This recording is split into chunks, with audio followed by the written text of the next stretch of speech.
episode 29. 6. 9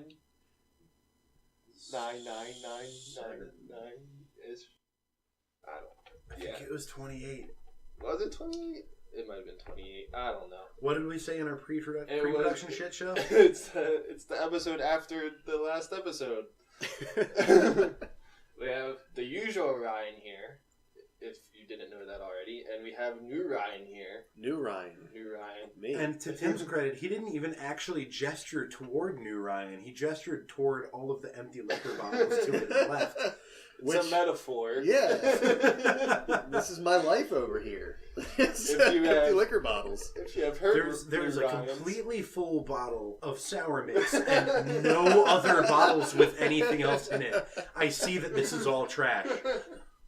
If you've seen my stand-up, you know my battles with alcoholism. Yeah. You guys do. There's a lot there's of some Cuervo left. There's like a shot of Cuervo left. There might be some Cannonball left. I don't know. It's a compelling intro really here. Good. Compelling. Yes, compelling. You had we Loco Nut? So good. Loco Nut? Yeah. No, I really have not. Good. It's really good. We'll cut that part in post.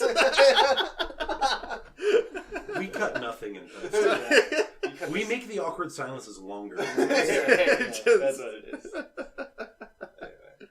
Anyway. This is comedy part 2. I think it was episode 4 or 5.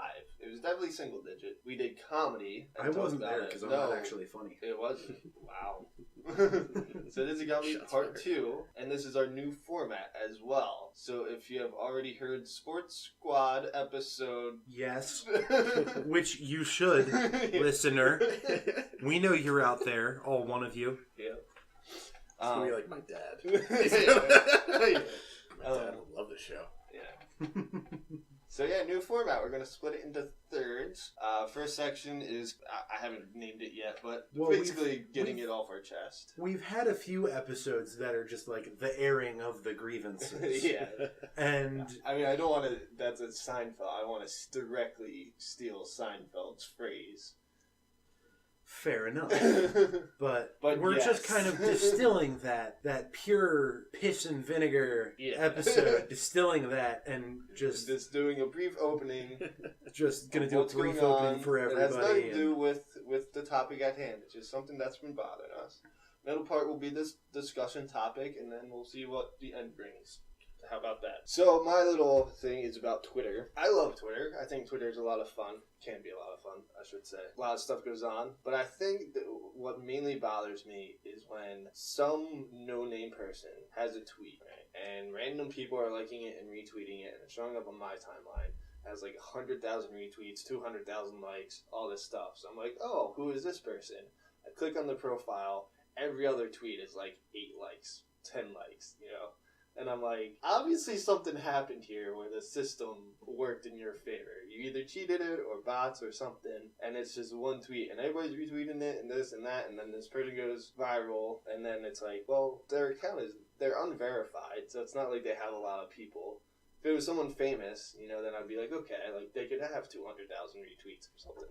But it just bothers me because it always shows up, and a lot of my followers, well, a lot of my friends who also follow me, I shouldn't say followers, they like it and retweet it, and it spreads, and then it's just like, you guys know this is probably fake. Like, this is 99% fake. Like, I've seen one that ended up turning out real. Everything else was stuff that I usually saw on Reddit first that made its way to Twitter, and people claim it. Welcome to the repost cycle, man. Yeah, like, that's nothing new.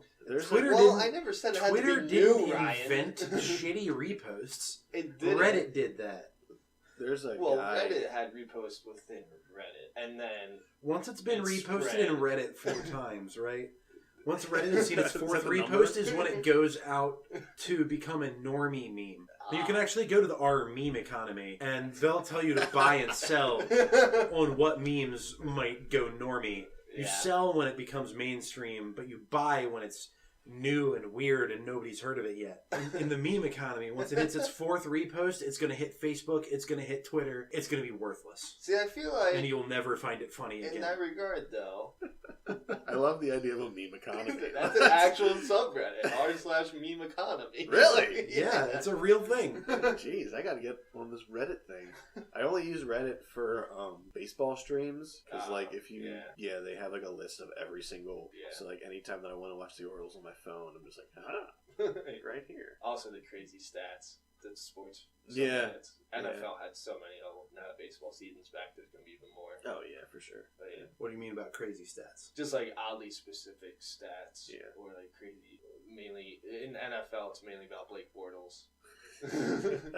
And his ridiculous amount of mediocrity that he has accomplished in his career. Our hockey's melting down about Patrick Laine.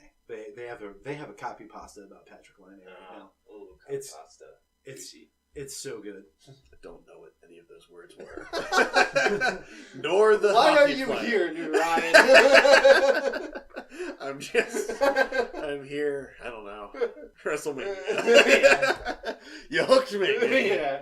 Now I'm here. This is on every WrestleMania. Every other Sunday, you're gonna be like, I can't. I'm busy. I have a show. I have something. And then WrestleMania. You know what? I can do Sqwadcast this way. We're on Sqwadcast 165. I can do it. Yeah, the annual WrestleMania Sqwadcast. Yeah. Featuring Ryan Lina. Or Lena, depending on what mic you're at. You mean if you're a host of an open mic, you're going to pronounce it. Yeah, if you're a host of an open mic, you think it's... The first time I heard it, you didn't correct it, so I was like, oh, that's his name. And the second time I saw it, you corrected it. I was like, oh, his name's Lina. I actually stopped correcting it because so many people, just get it wrong. So I just embraced Lena. And then, someone threw me a curveball recently. I won't say his name, but he said Linner. I was like, you didn't even try. There's no R. Well, I got at the mic we just did it up in Harrisburg. He asked me, I was sitting on deck. Yeah. And he asked me, he's like, how do you say your last name? Is it Kinsella? I was like, no, it's Kinsella. And he's like, all right, Kinsella. I was like, yep. And the guy before we just started, and near the end of the set, he turns to me again. He's like, so how do you say your name? I was like, it's been 4 minutes. How did you forget that quickly? Or just asked me near the end. Tim Kid Snatcher. Fortunately, I have gotten that. Oh my! No, it was by a high school student when I was student teaching. She thought my last name was Kid Snatcher, and I was like, what? Can you never say that again, please? Yeah, she called me Mr. Teacher, and I was like, what's my actual name? Yeah, and when teaching, I'll take Mr. K when I'm teaching. And then she was like, Kid Snatcher? And I was like... It's not even close. Like, no! This is why subs write their name on the board. Yeah. No, I was student teaching. Well, if your name's Kid Snatcher, I don't think you can be a teacher. No, I think they stop you at the application process. Yeah. Like, nope, something's fishy. Parents aren't going to like this. But he's got tenure. Shit. Mr. Beat Child? I don't know. It's a silent B. It's Eat Child. It's even worse. It's even worse. Oh, man. Alright, yeah. Either one of you want to go next. Other rank. Twitter kind of just been bothering me as of late. So. I'm still thinking, so. Oh, man. I am also or we could still just keep thinking. butchering my last name. That's cool, too. Let's keep butchering Tim, and I guess also his last name. Oh. Something that has been bothering me lately. I have no idea. I want to take a second. WrestleMania. Yeah, I know they're all coming out. I was trying not to laugh. It was funny because Becky Lynch got an entrance, and everybody else comes out. She gets the entrance. Not even others get it. It was Becky Lynch was like, yeah. We're gonna go into some wrestling talk real quick. WrestleMania's for the on fans. Right now. We're recording during the pre-show. But my favorite WrestleMania moment was after Undertaker lost, which was a devastating moment for wrestling fans.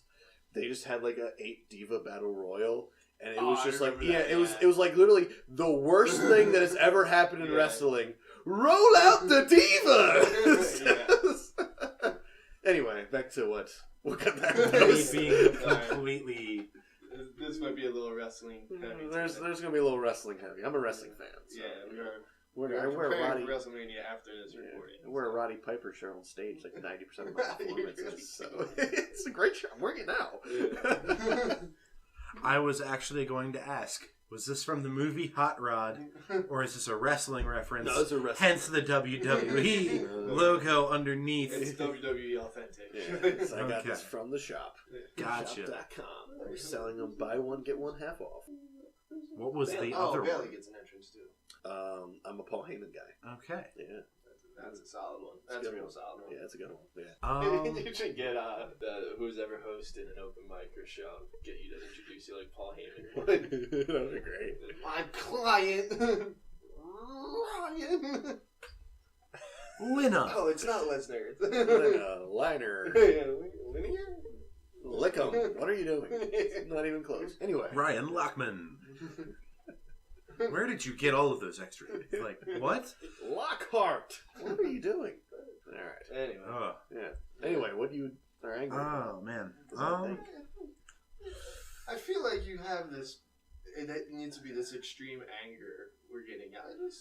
I feel like I can't deliver on like the extreme anger. Yeah. But like I'm starting a new job next week. I'm gonna be working in an emergency room, doing like full-time stuff.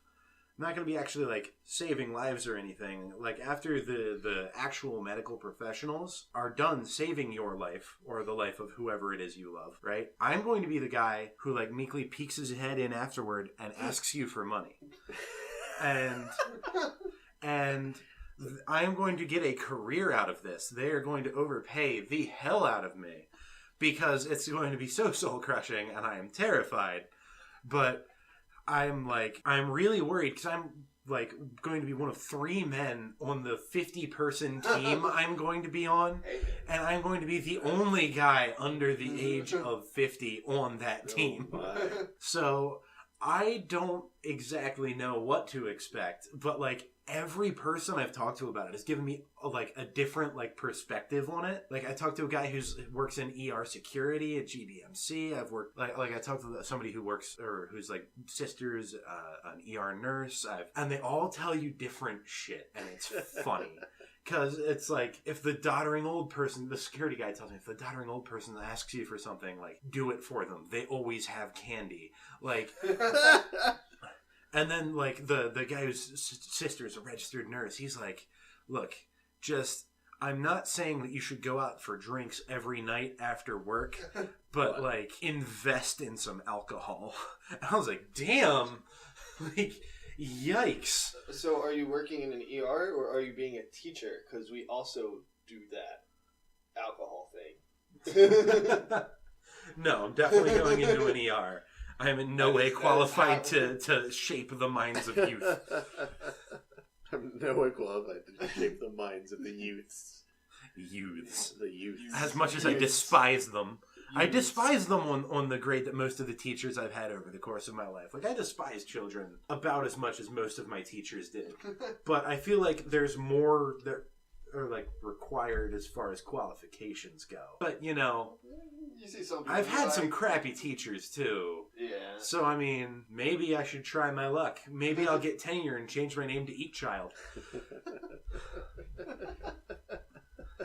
Got to get in with the. What if you become a teacher and then change your name to something horrible? Well, I think that's the move right there. I feel like if I was teaching middle or high school, I would get tons of crap from my student because my last name is a syndrome.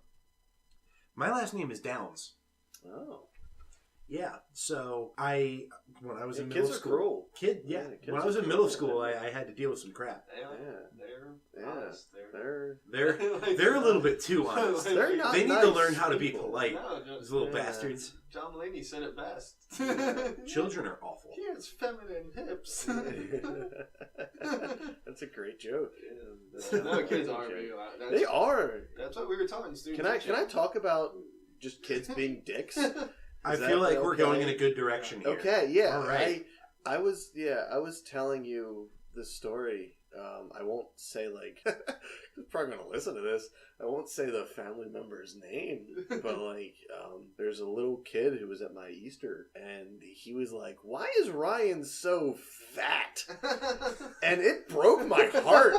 Like, it was like the episode of The Simpsons when it was like, if you freeze frame, you can see the exact moment his when heart snaps in half. and like that was my life. I was like, oh no, and like he also, he was like, "Are you married?" And I was like, "No."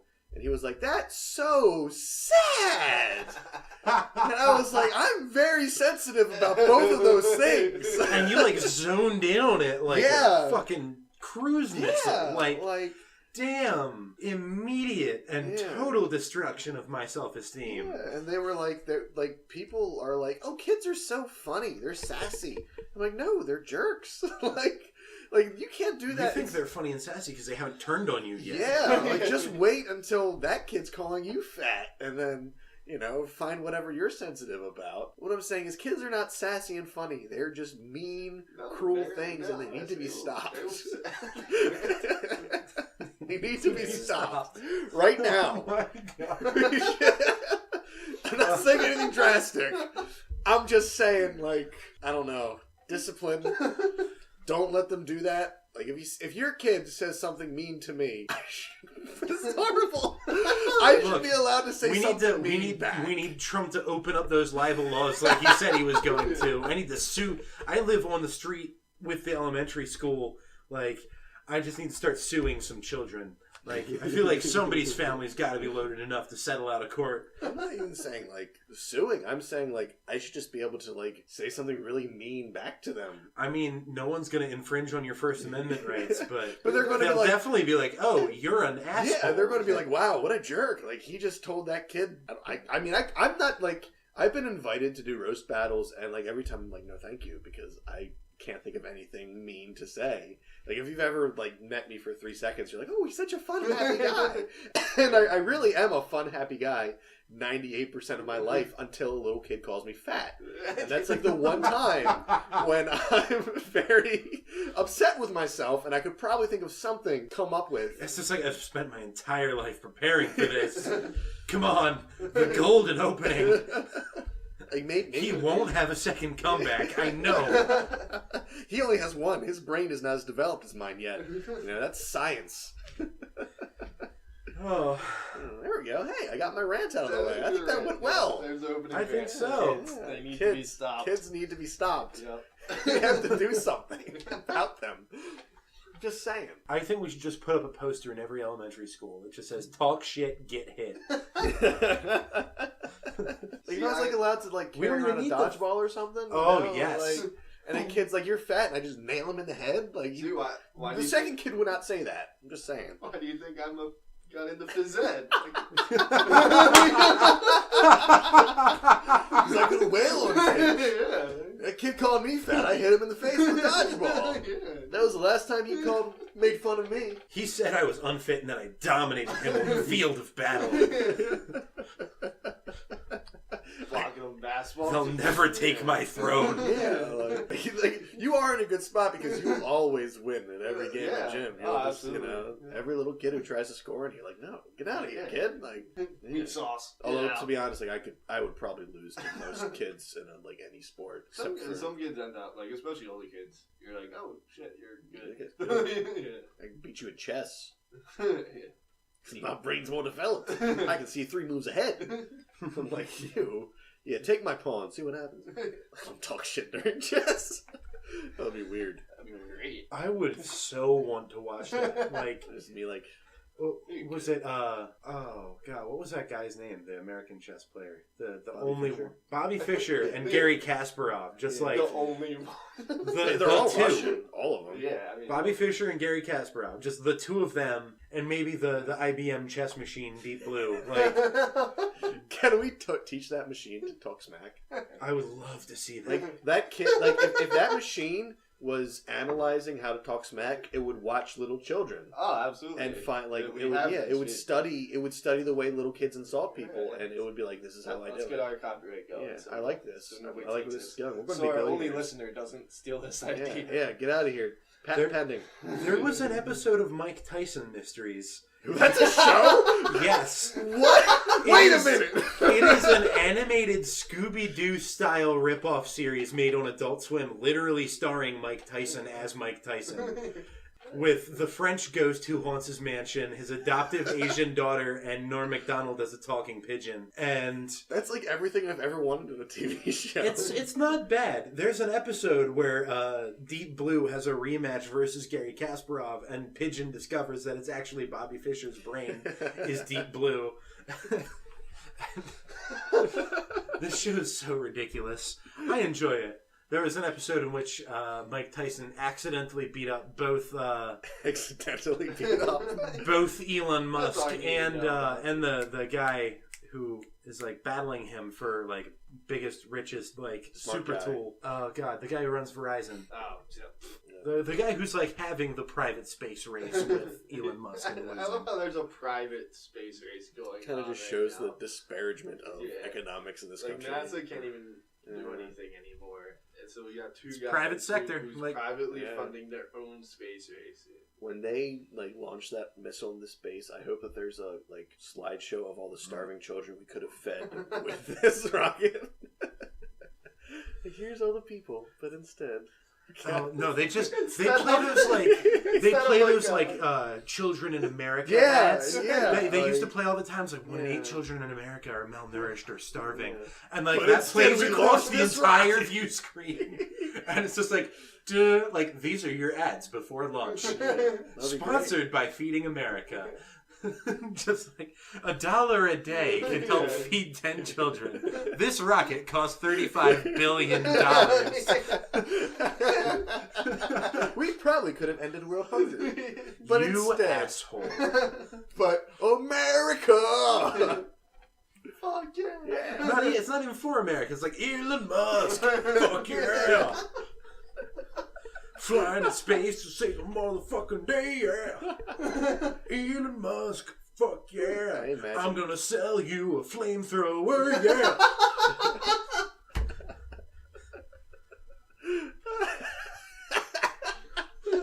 Oh, that's fantastic. That would be amazing. He's taking pre-orders for the flamethrower. They're $500. That's it? Yeah. Hot damn, I'm gonna get myself a flamethrower. Yeah, isn't it great? Well, I mean, considering you could make one for $8, you could buy a pack of matches and a can of deodorant and a straw. Oh, yeah, but that's like less fun than having something that looks like a flamethrower. This is my Second Amendment right to have a flamethrower. I once, you guys ever go on thisiswhyimbroke.com? No, I've never even heard of that. It's an amazing website that just has like great subreddit. It's amazing. We're just going off the rails on this podcast. Yeah, this is all getting cut and post. No, it's not. None of it. I'm uploading it immediately after. He's uploading it right now. We're live streaming. But yeah, it's like a website that has like all this like just really cool stuff that no one should buy, but it's just really cool. And there's one that's a like a robot suit that has like rockets and stuff, and it costs like $3 million. But I really want to do a GoFundMe page to buy it, and just like the whole thing about the GoFundMe was just going to be like, this is my Second Amendment right. So, the founding fathers wanted me to have this. That was my idea. Like, help me out, Ted Nugent. Yeah, like, come on. Like, yeah, somebody's gonna... The Naomi one. Yeah. Alright. So the real bonus of this Sqwadcast is that you hear up-to-the-minute reactions to WWE matches. Just Ryan's casual sadness to everything that's booked in WrestleMania. Oh, she won the reproductive system trophy. That's what it looks like. That's the first time I've seen it. I hear reproductive system trophy, and I turn around and I just see a shirtless white dude with dreads in like sepia tone or some shit filter, and he's just like shouting like "Rah!" And I was like, that doesn't look like that. That was a joke they unveiled the trophy on Raw last week, and everybody on Twitter was like, "Why is it a uterus?" It looks like one. And like, I think they saw that because I don't think the ribbons were originally part of it, so they just like threw like 2 ribbons on there. Like this'll fix it. It's the Ultimate Warrior's uterus.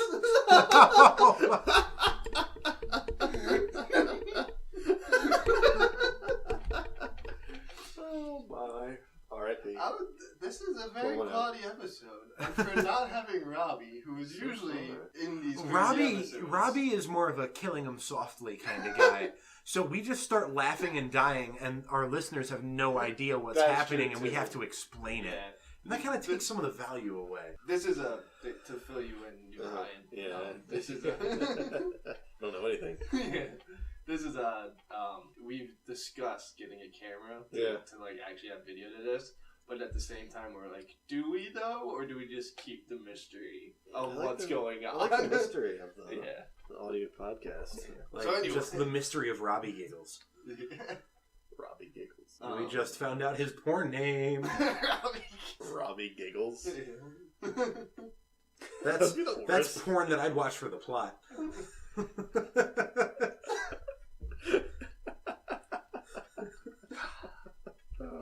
you remember that thing back in like elementary school or high school? They're like, oh, it's like the name of your first pet and the street you grew up on. That's your porn name. That would be Scruffy Glenville. It's not a good name at all. I think I got you beat. Mine's Fatty Carnation. That could be one. Fatty Carnation? Could be one. That sounds more like a AAA wrestler than a porn star. AAA wrestler! Fatty Carnation! I love it. Just like my gimmick is like, I'm now like, I spent some time in lucha, so now I just put an accent over the Carnacion. There's an accent over the A-I-N-O. Just all the vowels have accents, and a few of the consonants too. Why not? Got the tilde. So basically, Carnacion. Yeah. Oh my gosh. Oh man. Oh god. See, mine wouldn't make any sense either. Mine would be Kit Spring Lake. That doesn't make any sense. That doesn't even sound fun. That's not even easy to make fun of. Spring Lake. It sounds like a detective in like a B movie. Yeah, like a shitty noir. Yeah, like Detective Kit Spring Lake. Yeah, like I'm here to delegitimize the efforts of professional women and drink whiskey, and I'm all out of professional women.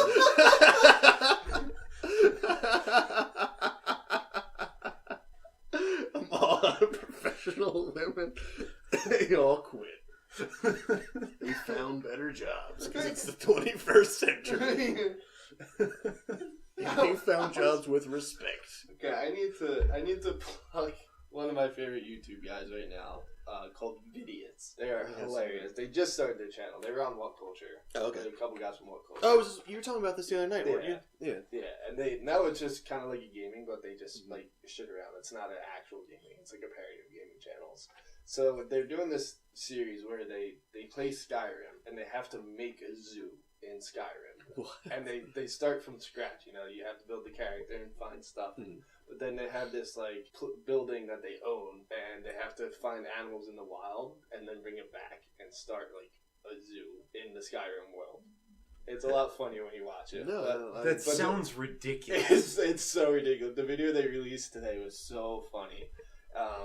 And they found a horse, and one of them was like, it's two guys that mainly do it, and one of them was like, oh, I get to ride him through, and someone was like, or her. Right? It's like horses can be females too. It's 900 AD. That's funny. But yes, Vidiots. Check them out. Good. Sounds pretty funny. They're hilarious. Yeah. They're so funny. Very, very few like videos make me laugh out loud when I'm watching by myself. Yeah. I don't watch a lot of YouTube gamers, but who I have been watching is Funhouse. They've been incredible. Just because it's not about the gaming at all. It's about the insane tangents they go on. Yeah, well, like Funhouse, they do like the two things that I watch from them are Demo Disc and Wheelhouse, and it's the same three guys usually for both. And like when they stop making Demo Disc, they start playing Wheelhouse. And Demo Disc was someone sent them like a massive binder full of old video game demos, and they have to try and play them if they can. And it's so bad, and they make fun of it nonstop. And Wheelhouse is they just literally have the entire Steam library. Oh. And like, they just have a roulette wheel on a web page, and it just like picks a game out of the Steam library, and they just buy it, install it, and try and play it on like as soon as possible. And it's just their like constant reactions is really well edited. It's fucking hysterical. Yeah. And like while they're waiting for games to install, they just like browse Rule 34 websites and like just talk about all the weirdest, most insane shit. It's great. And no matter who they like have on as a guest, they will just without hesitation pull up Rule 34 and like will not explain to them what's going on. So you always get like the first person's like, "Oh, we're doing this? Or all right. Okay." So we've plugged 2 YouTube channels. Nice. I don't have a YouTube channel to plug. That's fine. This is the YouTube channel I have. So if you're listening, we're plugging Sqwadcast. Don't forget to subscribe to Sqwadcast, which also has Sports Squad involved. Yes. Which I think, despite being like a third of the age of Sqwadcast, has more cumulative views. Really? Our sports edition. Well, sports people love. Sports people love sports. Yeah, they'll look up, local people talking about sports. Did you ever watch Brandon's show? I don't know if he's still doing it. Brandon Fusion. I might pronounce his name wrong. Hi, Brandon, if you're listening. You're cool. Hi, Brandon Fusion. Or Fusion. It was called Tailgate Talk, and they just went around to all the tailgates and interviewed fans. Oh, I'll plug their channel. That was plugging. Yeah, it was great. It was a fantastic show. I watched every week. It was really funny. Like and plus it was like him. It was Ryan Grimes, and I forget who else it was. But I mean, both those guys are really funny. So sorry, whoever I forgot. Probably someone else very funny. I'm sorry, insignificant second chair. Yeah. I'll think of it in like the middle of talking, and then I'll just yell it out. That'll be fun. Yeah. It'll be on something completely unrelated. So you were plugging Vidiots. Yes, Vidiots. Where did a little bit of woke culture too, but definitely Vidiots. They are. Where did that come from? Because I feel like we took a little bit of a. We're kind of all over the place. I was like, do I have to explain how Vidiots became a channel?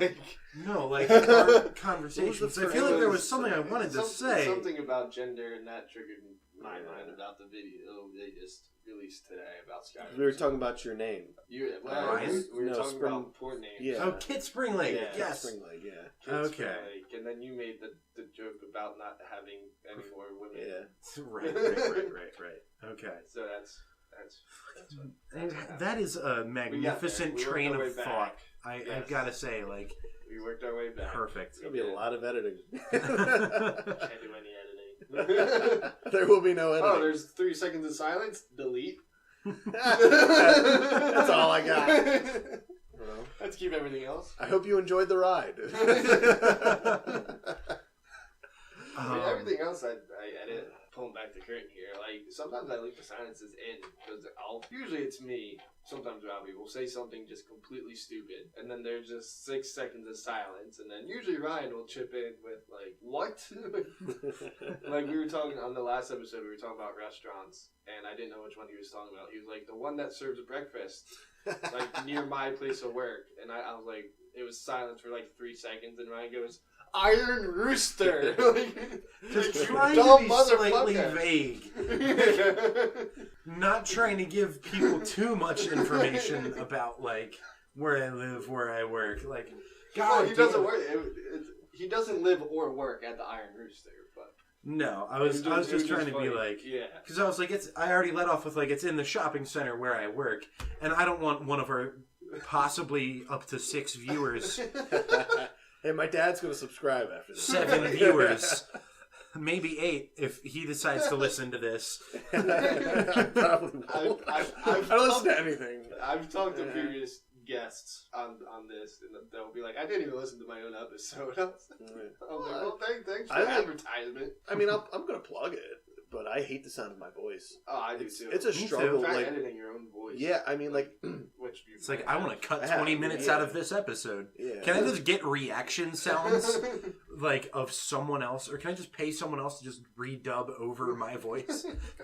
Well, like whenever I'm doing, we can segue to a topic here. Whenever I'm doing stand up, there it is. Yeah, we can mark that down. Halfway through the episode. Smooth. Yeah, if I hadn't pointed it out, but whenever I do stand up, like I have to, like I record and I listen to everything that I do, but like it's painful because I just, especially if I eat it, because then I'm just like. Then you get that silence. Yeah, and it's even worse because it's like my voice, and then like watching myself just become sadder and sadder by the moment on stage. Oh, that's rough. Yeah, it sucks.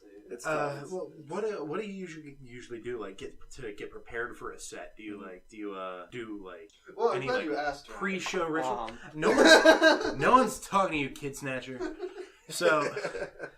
Like what do you usually do? Like to do anything to get into like a frame of mind before a set? Or? It kind of depends. Like I actually I'm one of the because I said depends. Is that what it was? Adult diapers. I was thinking of my name at our previous place of employment. Oh yeah.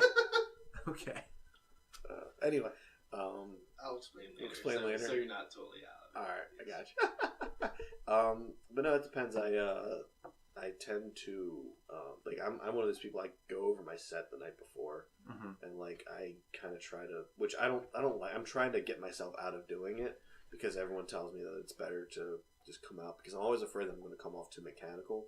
But like I really hard prep every single set that I do, like to the point where I normally go over it like 7 or 8 times, like before I even do it. And I don't really have a pre-set ritual. Yeah, I really don't. I mean, like I pray because like I'm a God guy. If that's I'm a God person. You already said you're a Paul Heyman guy. I'm a Paul Heyman. We know and you're a a God guy. Yeah. Like those are like the only things that I really do. I try to get to everywhere I go really early too, just so I don't like. If I'm so you're like used to the environment. Yeah, exactly. So, like, and I can kind of nothing jars you while you're up on stage. Because like it's happened before to me where like I'll get up there and I'll notice like table to the left is very talkative, and if I know that going up, I can ignore that, or I can put something in into a little riff about him or something like that. But like if I just go up there and I had no idea that there was somebody who was super talkative over to the left, it would just completely throw off my timing, and I'd eat it immediately on stage. It would be horrible. Fun story. Since I'm talking about coming there early, I was once at a show. It was actually a second chance. And I was sitting at a table. It was like a table in front of me, and there was a girl on Tinder, and she swiped left on me right before I went up on stage. And then like the worst part was that she left. So I couldn't even bring it up because like that was going to be my opener. Yeah, I was like, oh shit, I just swiped left on him. I was like, oh to the other side of the restaurant. Yeah, like I was gonna be like, so we got to talk a little bit here. What turned you off? I would have been confrontational there. No, like my worst nightmare like happened to me at my first like real comedy show. I went to see him at an open, or not like an open mic, but like a Magoobies. Yeah. We got set up like we happen to be the unfortunate people, myself and a few of his other friends, someone who's actually been on this podcast before, Sarah. We actually ended up sitting. People have been on this podcast. We got put at like front center stage table, and I was like, oh my god, no, this is not all right. Man, I really hope they ignore me, and like no one did. I really hope they ignored my 6'4" frame.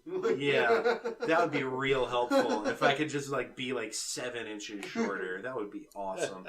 Sure enough, like the headliner like made me part of her bit. Like made Sarah and I part of her bit. She was talking about dick pics and like why have you sent your dick to anyone lately? And I was like, no. like Sarah next to me. Also, Sarah's one of the most innocent people I know. She's a sweetheart, but she's super clean and super like, I don't want to say conservative, but like just doesn't do anything like that. Like sexual innuendos, like she'll glare at you when you make a sexual innuendo. Yeah. But she's a very sweet person. I love hanging out with her. So sure enough, like she finishes up with me. She turns to her, and she's like, "Have you ever gotten a dick pic before?" And she's like, "No." And then she turns back to me, and it's like, Oh my gosh! No, God, no! It was mortifying. I was terrified. Like Is there like anything that goes into like picking people out of the crowd to pick on, or are you one of the guys? Are you one of the guys who likes to do a lot of crowd work, or do you just kind of stick to your set? I kind of stick to my set. I've been doing more like what I've been doing instead of crowd work is I've been writing, like, when I get there, stuff about the things that happened to me or about the environment itself, and I've been kind of like talking about it to get like a little bit of a more personal touch. Like I did a show in Gettysburg recently, and there's a train there, which like I started off by saying like I didn't even know trains were still a thing. And then when I was there, like I opened it with this story because it was the weirdest thing that's ever happened to me. I left my notebook in my car, so I went to go get it. And as I got there, a train came, so I had to wait by the train. And there was a restaurant right next to me, and a lady came out, and she was like, "I love train time," and she proceeded to run up and down the street.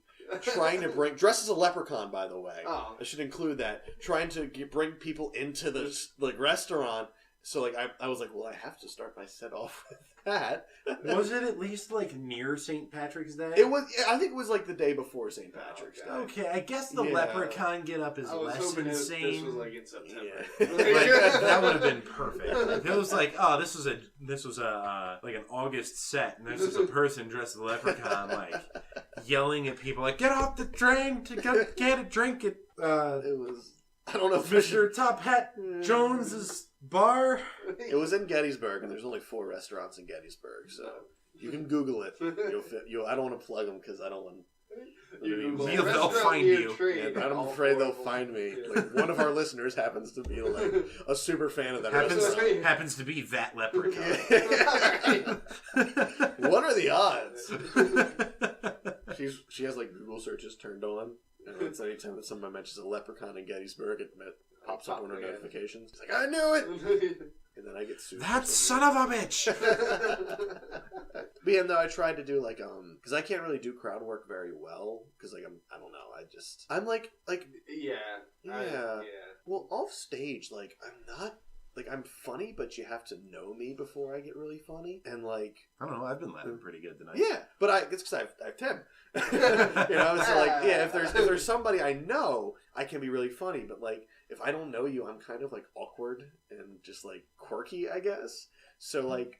Next episode is Ryan and Robbie. Just... yeah, it would... I mean, like... There is no Tim. Yeah, it would just be, like... Yeah, I would just, like, sit here and he would ask me a question. Take my vacation days. I would be like, yeah. And then that would be the end of the interview. Robbie wouldn't even ask you questions. He would just mess with things around you until you crack. Until you crack. That'll be a good YouTube channel. Someone who has never met Robbie sits in the same room as Robbie.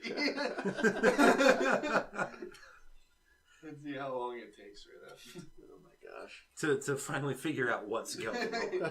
Like, this isn't an act. He just does this. The man's a legend. Yeah, but start off with Intercontinental. Yeah, interesting. Yeah. Ron's the first guy that's good pop. Anyway, yeah. So I'm not a big crowd work guy. I'm kind of but then again, I'm still like kind of newish. I've been doing it for 2 years. So all right. I mean, is that something that you want to work into your I guess tool set, or is that something you just kind of don't think is going to be like a little bit part of your repertoire? But like I just don't think that it'll ever be like something that I'm very strong at, just because like most of my stuff, like, because like I know comics who are good at crowd work. There's a lot of them in our area, and like their style of comedy is just completely different than mine. Because like my other thing is, like, if I start doing crowd work, I don't want to invite somebody to talk to me on stage, like, at all, because it can throw you way off. Yeah, exactly. Sure. Like if they say something that you can't possibly make funny. But even like if I, I could crush it with them, and then 5 minutes down the road, I'm doing one of my jokes that I've crafted and I've prepared, and the timing is absolutely perfect on. I can't, and they like say something stupid because they think they're like. I don't want to say they think they're friends with me, but like they still think it's a conversation. Yeah, exactly, which it's not. And like that's the thing. Yeah, I'm very big on that. Like comedy is not a conversation to me. Like it's very much a performance, and you would never yell out during a Broadway show. That would be ridiculous. Like, why would you? So like, I don't know. That's kind of my view. Like, and I think people who are good at crowd work are extremely talented. But for me, it's just not my thing. I would never want to do it. I feel like crowd work works better. Like in like when the host at Wits End. Yeah, well, like that's kind of different because I've done it there. Yeah, but the host. Whose name starts with M. Yeah. He's really good, but it works in that a couple of the hosts too are good at that work. But that's just like you're hosting, you're getting the crowd going, and you're seeing what's up. You know, when it's like, oh, someone's up now, and especially in open mics too. Like it's just someone could be up there for the first time. Exactly. You don't want to throw them off. Right. Tear them. You know that one kid who I absolutely hated at that Magooby show, who was just like screaming and running around on the stage the entire set and just yelling at people. I forget his name honestly, but he was a typical like. Can you tell me one of his jokes? He didn't make jokes. He just yelled at people. He just yelled at like Trump a couple times. He was just like, yeah, Trump, right? Him. And that was literally his joke. Like it wasn't like. And he didn't he get into like the final group? He placed, Really? He placed just because he made a few jokes in poor taste that were more well received than I expected they would be. Because he had his cronies in the corner. Yeah, he had a bunch of people come out and cheer him. him. Typical like drunk frat kid. Like I think I know him. I haven't seen him since. Yeah. But that was over a year ago now. No, it wasn't over a year ago. It was like 9 months before last summer. I just don't know. He singled out a black table at one point and was like, "You think you're better than me because I'm white and can't dance? Well, watch this." And then he just danced really badly for like 45 seconds. And then like people cheered him on for some reason. And then like I literally couldn't watch, and then he started yelling at me because I wasn't looking at him. Oh my god, that sounds awful. No, it was terrible. When comics don't know, you're like trying to avoid it. And then you keep yelling like, no, like you're bad. That's what I'm not. Although I'm very guilty of that. Like if there's a guy and I see him not laughing at my stronger bits, like I kind of stare at him and like I try really hard to make him laugh, and then I win. That's a game I play on stage where I'm like that guy. He doesn't like me. I'm gonna make him like me by the end of the night, and then I do, and I feel very accomplished. And every other joke would fail. But... Yeah, but if he laughed, I'd be happy. See, like my opener. Or that's something that I do as well. Like when I'm not one of the first people up, I'll watch like what different tables, how they're reacting and stuff like that. Just because like I can see like what people aren't liking and what people are liking. And, see if there's anything you kind of notice is playing well in the room. Yeah. And if there's anything that's similar to what you were looking into doing that night that kind of bombs, you're gonna kind of avoid that. Yeah. I do that a lot. Like I don't have too many risque jokes. Like I kind of pride myself in being pretty clean. Like I cuss a lot. Yeah, I cuss a lot in person, but on stage I don't at all. Like I intentionally try to avoid cussing just because I don't know. I think sometimes it's better to find a creative euphemism. Curse word. Yeah. Because that can be hilarious. Yeah, it can be really good. Yeah. And plus, like everybody says the F word a bunch. Yeah. Like, it's not edgy. Yeah, it's really not. Like it was edgy when like I don't know. Like the 70s. I want to say when no one said it was a thing. Yeah, it was becoming a thing. I should say. Yeah. So. Like now it's like it's we all saw Dane you Cook. hear it everywhere too. Yeah, exactly. Everybody has HBO and Netflix. Yeah, Yep. Yeah. Some good dead air time there. I'm still trying to think of comedy questions. You're fine. Go for it. Do a rundown of this match. Finn Balor's up. Finn Balor had a bunch of kids on his entrance. I was kind of did he then defeat them in single combat? That was my favorite Reddit page. So not doing comedy questions. It was a question. It was like, how many... Oh, God, what was it? It was like, how many toddlers... We're talking a lot about kids in this episode. It was like, how many toddlers could you beat up in succession? And then, like, it was like every 10. They, like, unveiled 10, and one's a 5th grader. And, like, that's, like, the boss. And it was like, the question was... I didn't write this, but it was like, the question was, like, how many waves of them continuously do you think you could win until you got tired? And, like, people were doing, like, serious arguments. It was amazing. Like, it was one of the best things I've ever read. I love when Reddit gets like that. Reddit's great because there was a question like the other day. It was something like you could have 2 dogs, 50,000 rats, like 10 lizards or something. It's like you choose one, but you have to fight everything else. And then it like flooded into other other subreddits, people would say something to you like, "You were the guy who chose the rats, weren't you?" Like, they'd be like, "What are you talking about?" This. They linked the question. Yeah. That's a good question, though. It's probably one of the top. I think it's third of all time on Ask Reddit was blind gay people of Reddit. How did you know you were gay?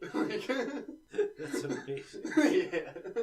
Like I saw it when it like first appeared. I was like, okay, I'm kind of curious. And then like the next day, it's like top all time. I'm like, how did what? Because everyone thought it was very interesting. Probably a good read. Probably, yeah. It's fun. I think it's funny when they do. They did the math too. That's, yeah. Like, or they did the math, and then when around Halloween, they did the monster math. That's great. Usually, there's some parts where you're just like, whoa. The parts of Reddit that get banned en masse, and then the parts of Reddit that should have been banned en masse, that didn't get banned en masse. Somehow not banned en masse. Reddit's a good part of the internet. I'm glad I discovered Reddit. Me too. There was a good Ask Reddit the other day. It was I don't know how we got on the Ask Reddit. There's no flow to this podcast. We're just going everywhere. It was to talk about. It was like what's a common what was the phrase? It was something like what's a little known fact about a common everyday thing, you know? People were like, oh, like the rough part of a tape measure is to help you measure, like it's not just there.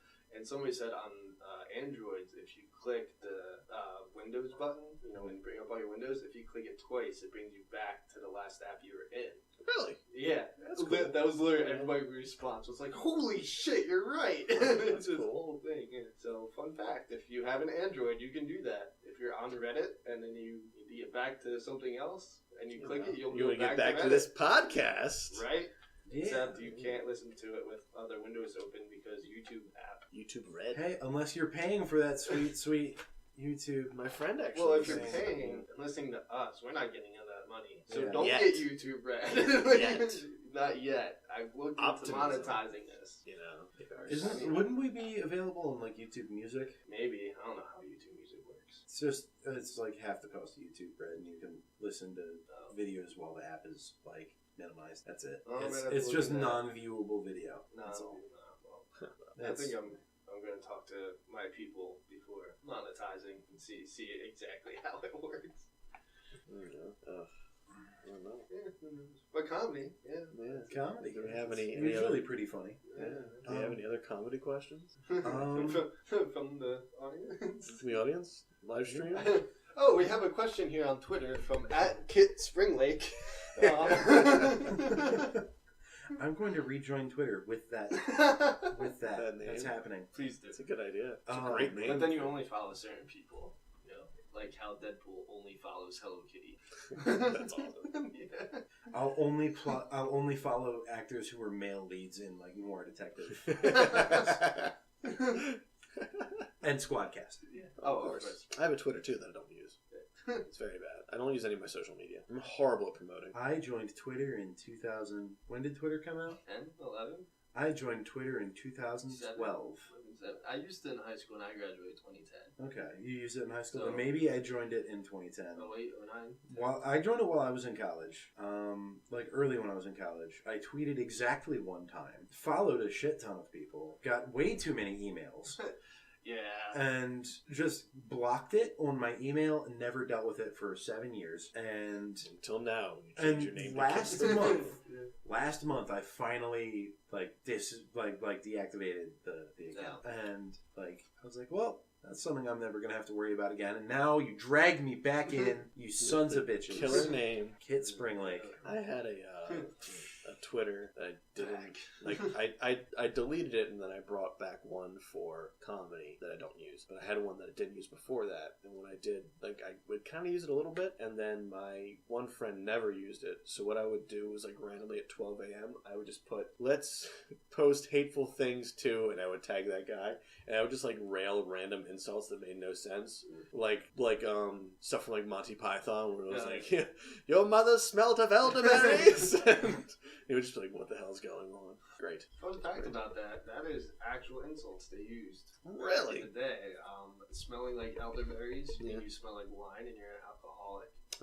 Oh. mother was a hamster because they breed a lot, so your mom's a whore, basically. Oh, wow. A fart in your general direction, I think. That's obvious. Yeah. But yeah, it's a very historically accurate movie.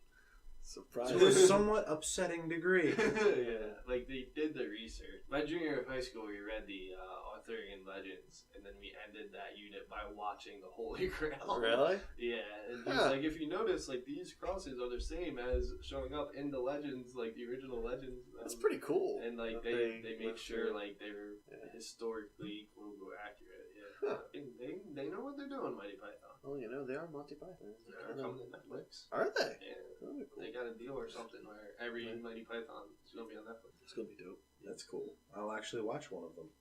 I've seen bits and pieces of some of them, but I never actually watched any of the things. Holy Grail was great. I've heard Life of Brian is excellent. Life of Brian is good. I don't think I saw the other. There's a third one, I think.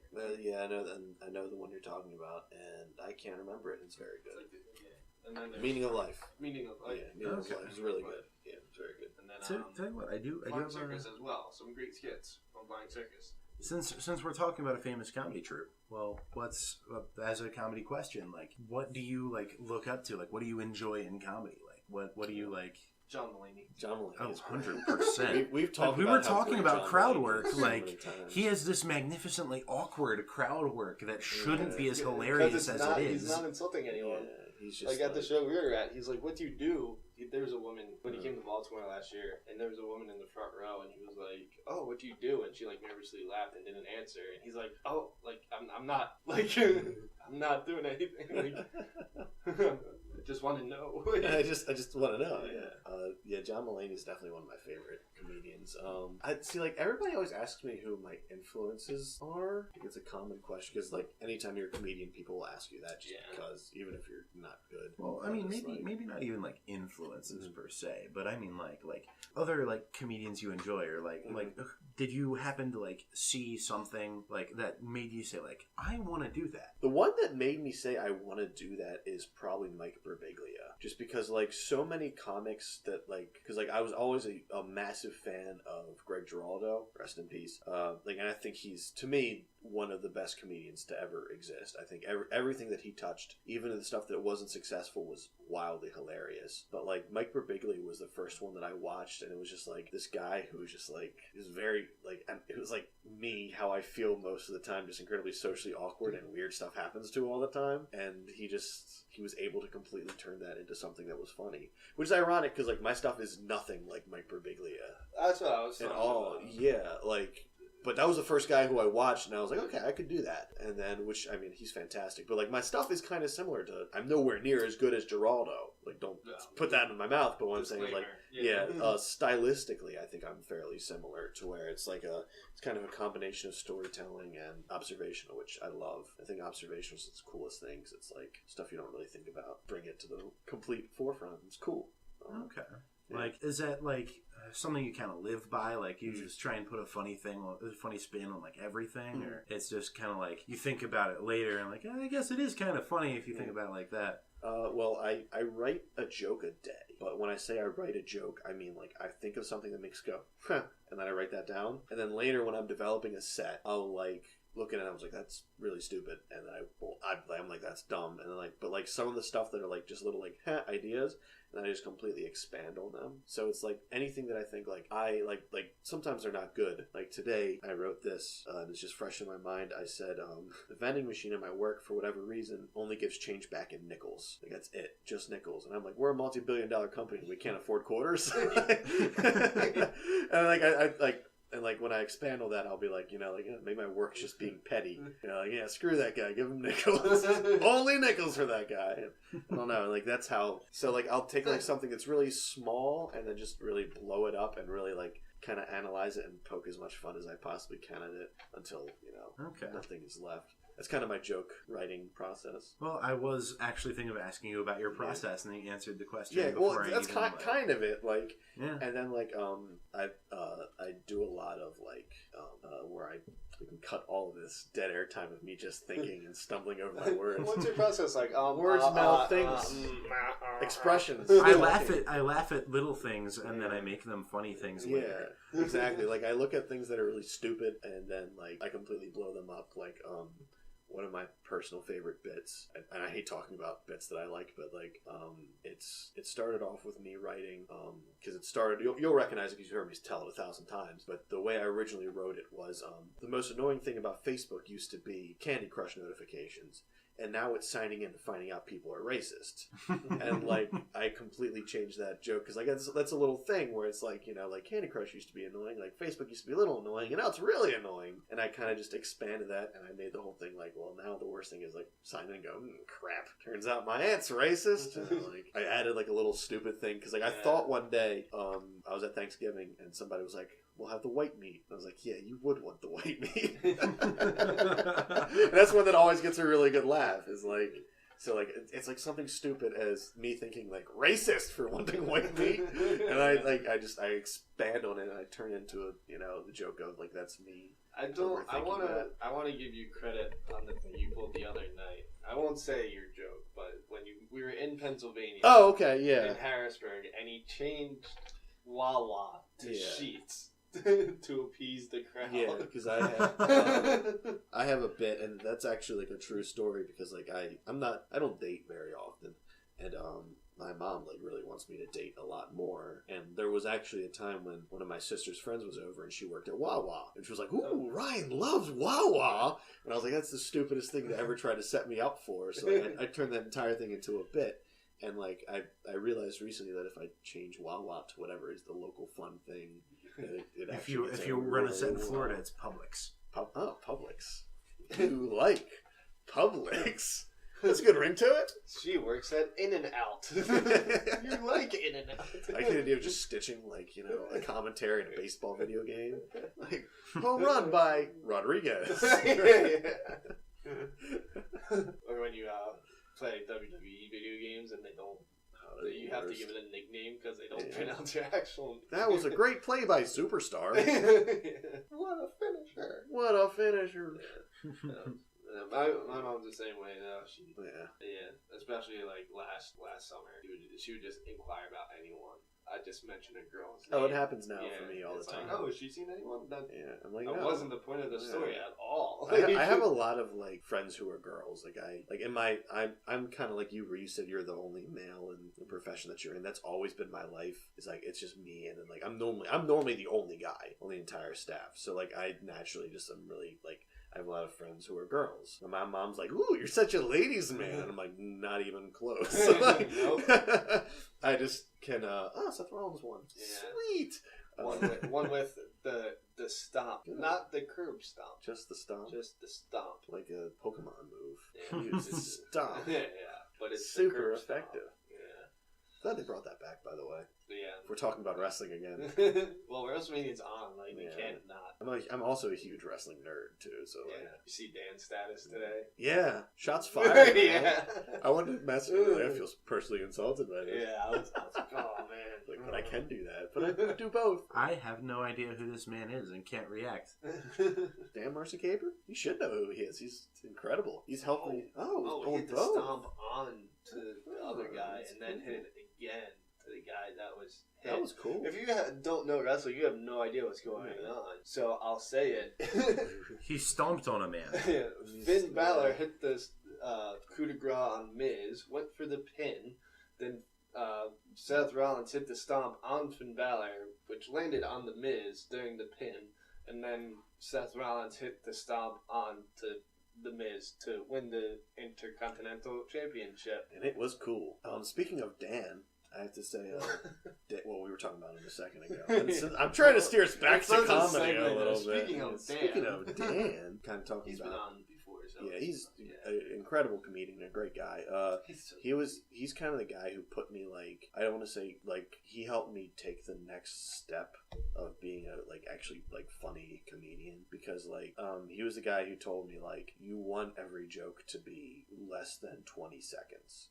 He said 15 to 22 seconds is the ideal range, because that way you can get, a good amount of laughs in, and that's what festival people and club owners will look for. And since he's told me that, I've gotten booked in both of those things, which is monumental compared to what I was last year. And that's something else that I do now is when I'm writing a joke, I try to make sure that there's at least a little in there every couple of seconds. So that's why I was curious of what he determines a joke, because I'm still working on it, but I have some stories, and a lot of things that build up, like my dad's secret agent one. That's probably my best known material, but it leads up. So I wonder if he considers a joke just every time someone laughs, or if he considers because I kind of talked to him. He said you want a laugh. That makes sense, because Dan's really good because he has his one-liners that he can just keep throwing out. That's his style. Yeah, but I can't do that. So I have to make sure there's a little a punchy part in every single time. My I have a lot of jokes. It's the main joke, the main laugh isn't until 45 seconds in, but there's a little laugh every 10 seconds building up. So that's a big part of the creative process. And there's Cena. As a fan, take it and answer the call. But, we were kind of talking about this on the drive home the other night, where it's when I write jokes, I don't just write them and then, that's the end of it. I will go back to that joke and I will consistently pick it apart, pick it and try to make it as funny as possible. To where, I will literally overanalyze almost every single joke. And, 30 seconds of my material probably took 4 days to get to where it is. That's just how you find the words. Exactly.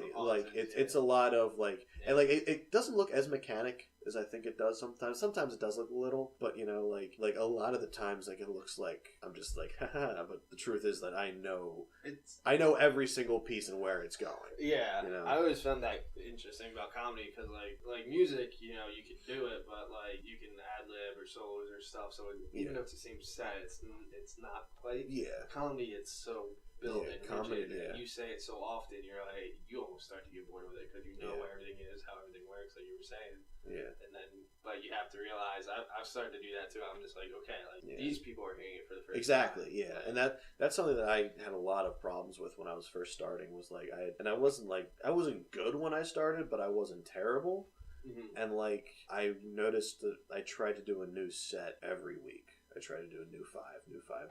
And because when I didn't, I would get really bored with the old jokes. And people have heard this already, But and I think that's kind of also changes how much that I've developed is the jokes that I'm telling now, I still enjoy telling them, because they're still fun, And I think that's because they're actually good. The old ones I used to tell were horrible. But sometimes you look back, you're really? Have you ever watched your first set? Did you film your first set? I didn't. Oh, I filmed mine. And it came up on my Facebook feed recently. Oh, yeah. And it was the most painful 8 minutes of my life watching it. Oh, you sadist. Oh, I don't know why I watched it, but I was wearing a suit. It was the worst thing I've ever been a part of. I was wearing a button-down shirt and jeans I was I want to look nice, but not that nice. I switched to t-shirts, because I used to do button-downs. But I never felt comfortable. Yeah, you gotta feel you. I've done the long sleeves. If I do, it's a casual button down. I feel that's what I wear t-shirts all the time. So I wouldn't feel different. I want to feel a little different on stage. I want to feel it's special. See, I'm the opposite.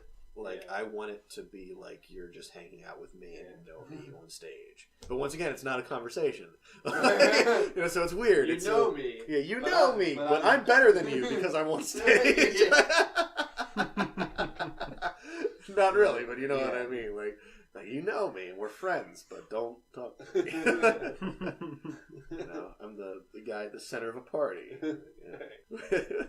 So I always followed the quote from, it could be from Jerry Seinfeld. I read it on the internet, so who knows? But it was the class clown is the guy who pulls his pants down in front of the class, but the stand-up comedian is the one who told him to do it. Yeah. It's very good. Yeah. I'm that guy. I'm the creative writer. Yeah. That's how I've always been. Were you guys funny in high school? Were you guys cool? I was funny within my own group of friends. Same, yeah. But you guys weren't cool. You were the cool kids. No, I was quiet in class. Yeah, I was very quiet. Yeah. I was not a shaker or a mover. Yeah, my senior year, I was funny.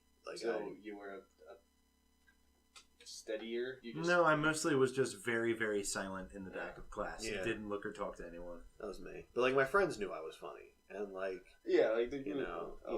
I made people laugh. Like, but I was respectful to the teachers. Like, I didn't want to talk to them. I wanted to learn during class. I was a nerd. I didn't want to. And it's kind of the thing. I didn't want to interrupt. Exactly. Because even though I know them and we're friends, they're better than me because they're on stage. So they have a job with benefits. Yeah, they have a job with benefits. I'm here just, But like I could make people laugh, but I was never like, I was never the outgoing fun guy because I don't know. That was the thing too. I remember the kid who was. He went to a technical high school. Yeah. But in elementary and middle, every year it was the same kid.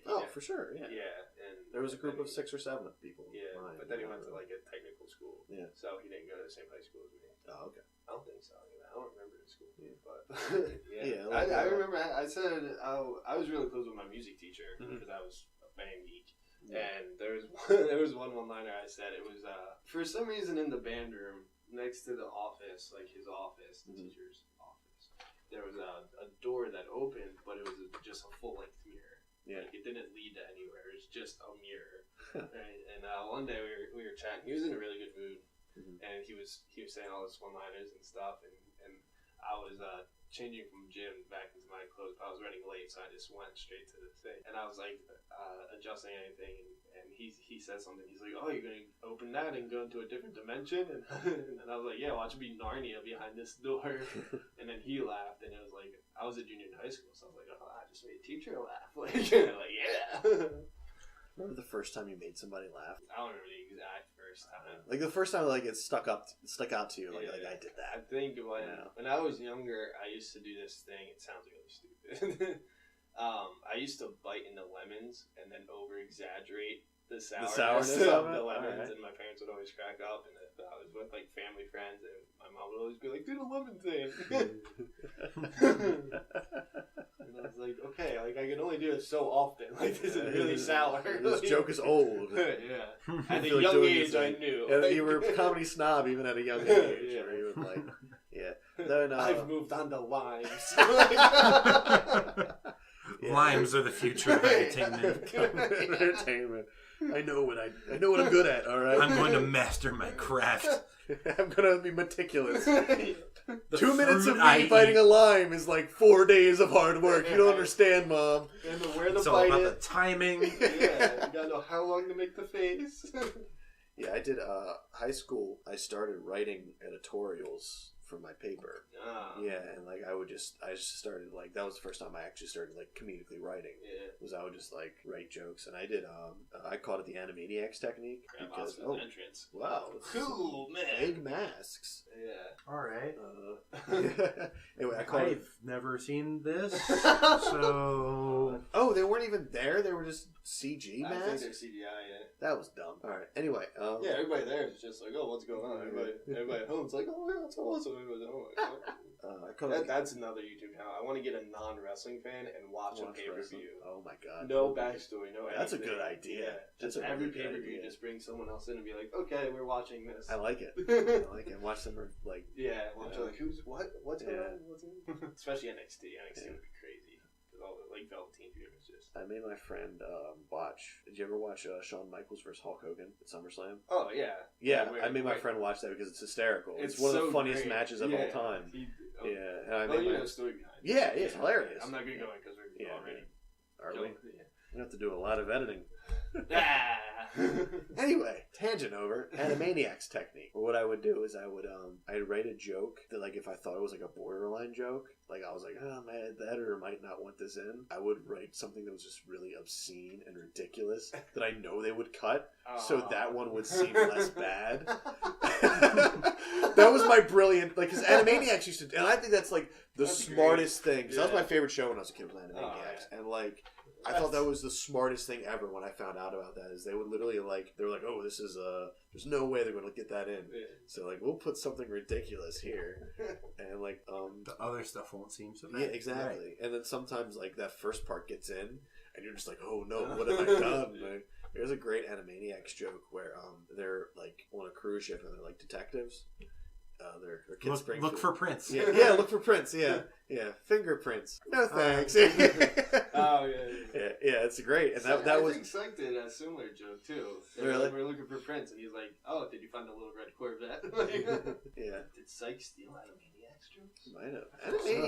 Animaniacs is actually ridiculously influential on current comedy. They did a lot of it was a good show. It was a really good show. Spielberg, man. The amount of minds in that are insane. How many talented writers got their start there? It's a great show. Highly recommend it, listener. Yeah, it's on Netflix. It's catching on. It's on Netflix. Yeah. I didn't even know Animaniacs was put on Netflix. Yeah. It's awesome. Yeah, it's really good. I've just started my new falling asleep show because I cycled through. I just got back into New Girl. I made it 3 seasons in, and it lost me. I don't know why. Only 5 seasons. Yeah, it lost me. Yeah, I don't know. Did you get to the season where Zoe Deschanel left and they brought Megan Fox? Okay, I was gonna say a lot of people. They did that. Lose it there. Yeah. I like Megan Zoe Fox. Deschanel left, and then they brought in someone else. She's kind of the star, though, isn't she? Well, she didn't leave the show. She left for half a season. Oh. Did you not know that? It's not Did you not get to that part? I guess not. Yeah, I didn't get to that part. I think the last episode I watched was actually Spider Hunt. Oh yeah, I think that's where I ended it too. I was I stopped watching midway through that episode for some reason, and I just never got back into it. What the hell? Yeah, that's really weird. Because I've been really relating to him. That's really weird. People who know me think I'm really friendly and fun, but I'm actually pretty quiet and awkward in person. It's the same, Ryan. It's just I'm doing voices. Yeah. I also brought a laugh track of myself doing the voice. Press the button. It's very meticulously planned. Like everything I do. You don't know me. Listener. Oh, man. But yeah, she got pregnant in real life. And she went on jury duty in the show, and it ended up being this super big murder, triple murder or something, and they need to stay on the show to write her off. Yeah, and then they brought in Megan Fox to replace. Jeez. And Megan Fox is a horrible actress. Yeah, she's very. Luckily the guy's still around. The guys carry that show. Yeah, they sure do. There's a lot of good huge talent. Fan of Zoe Deschanel. I wasn't. Her style in the show just is too awkward. It's kind of her style though. She's just awkward and quirky with it. Yeah, exactly. Yeah, good word usage. That usually bothers me. I don't really like that in comedy. I don't know, cringe comedy always messes with me. Oh, I hate cringe comedy. Yeah, that's my biggest pet peeve. I rewatched The Office once. I watched it when it was on. And then really? See, I love The Office, but the cringe comedy compared to Parks and Rec or Scrubs, where it's they know how to balance it and it's quick. Yeah. The Office, I'm there are just some episodes I can't. Sometimes where it's just non-stop. Andy, please God. I hate Andy's not a good character, but the rest of that show is good. It's a great show. I love the whole dynamic with Jim and Dwight, and and great. once Michael Scott leaves, that show is awful. But when he was there, because then they tried to put it around Andy. That's right. They made Andy the main. They tried to make Andy Michael, and it was And then the writers also hated Ed Helms because he was filming one of the Hangovers, either 2 or 3 at the time. Oh, really? No. Yeah. So they that's why he took that boat ride. Spoilers. I didn't know that. Office. Huh. Yeah, that's why he wasn't in most of the last season. Really? The writers were we hate you. Well, he was also filming the movie. He wasn't available, and they just wrote him out. But he went on a boat ride that lasted the entire season. Yeah, basically. Yeah. He this, and it's that entire last season's awful. Yeah. They take a really good show, and they the ending was good. Yeah, the last episode's really good because it kind of ties it all together. It's hard for me to remember stuff from the last 2 seasons. Yeah, but you can because they tried to bring in the 2 intern characters. Yeah. But that one kid, I never remember his name. You know what I'm talking about? Yeah. Have you ever watched Sex Drive? That's a great movie. He stars in it, and he's because he doesn't look because he plays the classic sex crazed character, and you think it would be really bad, but he oddly pulls it off, and it's a really good movie. It's funny. He's also in I'm Dying Up Here on Showtime. Yeah, I don't think I've seen that yet. Yeah, it just debuted last summer. Yeah, spring. Yeah, about stand up in the 70s. Yeah, Jim Carrey produced it. Really? Oh, that's okay. Yeah, that's pretty cool. Yeah, it's more like a drama about stand up though. Yeah, this is Crashing. It's just an awkward comedy about Pete Holmes' life. It's a great show. But yeah, I'm Dying Up Here is it's an hour long, and it's It's kind of like the behind the scenes of doing the 1 a.m. spots at the Laugh Factory and trying to move up in the comedy world and stuff. Yeah, that's cool. Yeah, did I tell you I did? Yeah, I told you with Artie. Oh, yeah. I did his podcast. It was like the coolest experience of my life. Yeah, I try to tell that to everybody because it's like the coolest moment that'll ever happen, and I don't know. Well, we're flattered to really let you down today. Well, I was podcast repertoire. I was thinking of like opening and be like, oh, Artie wanted me again, but I told him fuck off. Sqwadcast is better. Yeah, I told him Sqwadcast, even though he was going to have us back on, but he got arrested. His life happened. Yeah. But Artie, if you're listening, I'd love to come back on. Yes. Or open for you or something. I can bring on Omen or Peter as well. I'm not going to explain who they are if you are listening. Go back and watch the episodes. Be our other listener. We need the views. He's gone. I think we're almost at an hour and a half. Are we really? Yeah. Damn, that flew by. If WrestleMania wasn't on, yeah, and the fact that I promised you food. Oh yeah, I am actually a little hungry. Yeah. I'll pay by the way. I don't know if I told you that. So yeah, that was supposed to be comedy episode. I think in its own right it was. Yeah. We just didn't. We could edit stuff and make it a comedy episode, but you'd miss banger jokes like. And I feel like some dialogue would start with like the back half of some of the gunshot sounds from Robbie's video game, or like halfway through a dog barking. Yeah, so don't. I'm editing out the silence and it's like. Wait, I heard a dog, and then I heard bullets, and then I no longer heard the dog. What happened on this podcast? That is so dark. Oh my god. That is so sad. The dog ran away safely. That's what happened. Yeah. Okay? Stop bringing it places. Oh my. I didn't shoot the gun. Oh my god. Someone else committed murder. And you know what? He had the right to. Because this is America. You try to tread on me. Robbie killing noobs. That was the murder. With his Second Amendment digital rights. Right? Which he has. His Second Amendment digital World War II rights. Oh, is he playing the new Call of Duty? Yeah. It sounds like it. It sure doesn't sound like Overwatch. My friends got really into that Fortnite game. Oh yeah, my brother Snapchat me Fortnite all the time. Right. He just added me on Snapchat. Like I played it. Like I should have talked about Fortnite. Next episode. Yeah, next episode I'll rant about Fortnite. No, like my friends, like we downloaded it as like a joke, and then like we were just being ridiculous, and then they got super into it, and I was just like, "This is still dumb." Yeah, and like now they're like really into it, and I suck. So I'm like, I'm not playing this. You guys enjoy. And like I bought Call of Duty to play with them, and then they moved on to Fortnite. So I'm still a Rocket League guy. Love Rocket League. A bunch of my friends and I are Battlefield nuts. So Battlefield 1 has some staying power, thank God. They bring up some new map packs from time to time. It's just barely enough to keep us like logging back in every couple weeks. Just like, hey, I want to see a big thing explode and then run around on top of it after. Like, yeah. And occasionally shoot people because the servers are dead.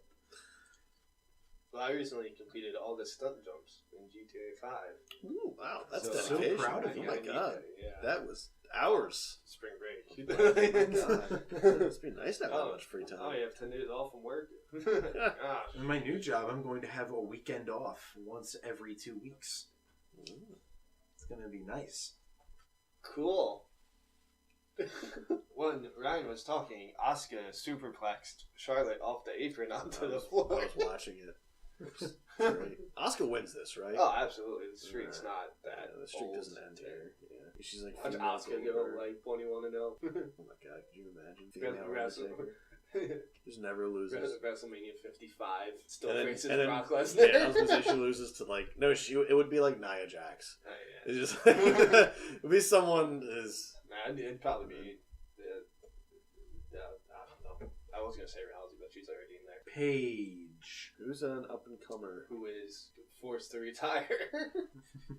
I don't like talking about that. I'm still very sad. I'm still unsure of what exactly is going on because she's still on Raw every week, but apparently she can't compete anymore. Yeah, because she took that like double knee thing. Yeah.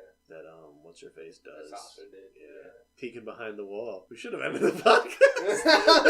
Okay, we're gonna be here forever. Yeah, we're Paige, here forever. Paige hurt her neck. And it was very sad. Yeah, she took a stinger. Yeah. Yes. On that note, yeah. on this, hey, thanks for having me on. And usually we record on Sundays. Usually, we've gotten back into it. During the holiday season, we kind of stopped. Yeah, and then we also had a whole editor problem where we went through 2.5 editors. Yeah, so now we just don't edit.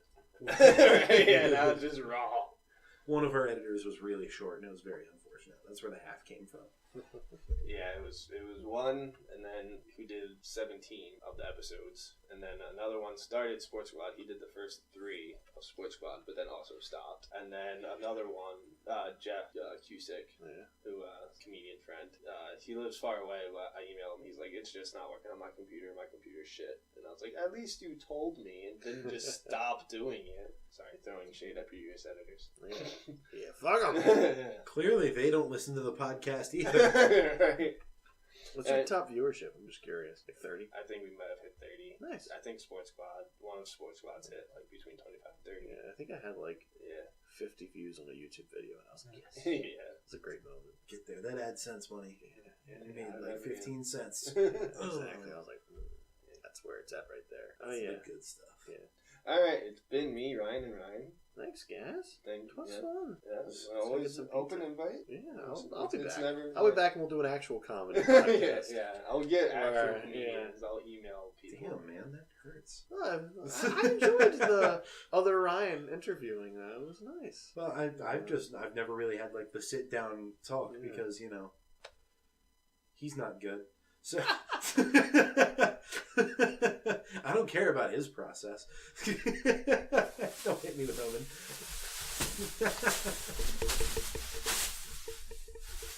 And I love it. Nobody explain what happened. Leave the.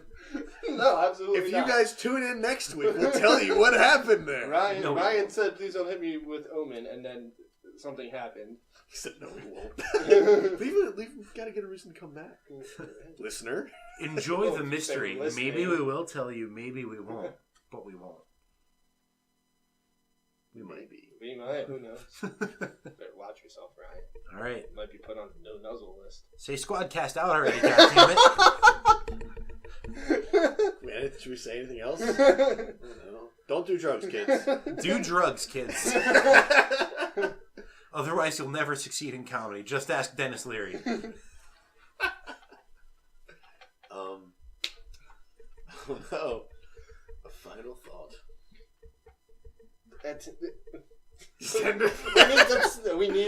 Kids need to be stopped. Well, on that note. Look, I tried to get them to all start doing coke, but you guys just railroaded that. Yeah. You can't have kids doing drugs. They'll be meaner. You're right. Never met a... Then we'd have just an army of like billions of Dennis Leary. Which nobody would. Even Dennis Leary was like, that's a bad idea. He's playing his guitar. Yeah. Dennis Leary said 1 is too much. Yeah. Alright, well, I'm Dennis Leary. That's one way to end it. Man, I sure hope he's not like our listener. That'd be weird. That'd be real weird. He has all 25 views on the video. like that was great. He psychs himself up for his what is that show that he's on? Sex, Drugs, and Rock and Roll. Like just psychs himself up before every take. He's just like, I'm gonna listen to some Sqwadcast. Just gotta get that shit in. Yeah, all right. Jokes. How is a raven like a writing desk? Sqwadcast out. Oscar tapped. Bullshit. And Squad out.